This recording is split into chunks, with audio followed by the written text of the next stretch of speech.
लीजिए इस वायरस से घबराने की जरूरत नहीं है। सूरह अनफाल में अल्लाह रब्बुल इज्जत इरशाद फरमाया, कुल लन युसीबना इल्ला मा कतबल्लाहु लना हुवा मौलाना व अलल्लाहि फल्यतवक्कलिल मुमिनून। ए महबूब फरमा दीजिए कि हम पर कोई उस वक्त तक मुसीबत नहीं आ सकती जब तक अल्लाह उसे हमारी तकदीर में ना लिखते। हुआ मौलाना, वही हमारा मददगार है। व अलल्लाहि फल्यतवक्कलिल मुमिनून, और ईमान वालों को अल्लाह पर भरोसा रखना चाहिए, अल्लाह की तकदीर पर भी भरोसा रखें और तदबीर भी साथ साथ करते रहें।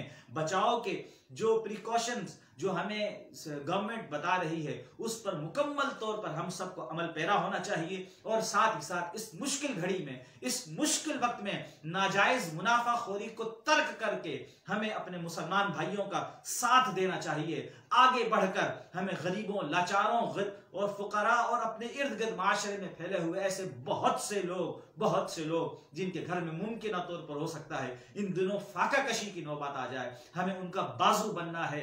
आज कौम बनने की जरूरत है। इंशाअल्लाह अज़ीज ये वक्त तो चंद दिनों में, एक महीने में, चंद दिनों में, चंद हफ्तों में गुजर जाएगा, लेकिन याद रख लीजिए आज हमारा किया हुआ ये हर अमल जो है वो रोज़े महशर हमें अल्लाह उसके रसूल सल्लल्लाहु अलैहि वसल्लम के हुजूर सुरखरू होने का सबब बन सकता है।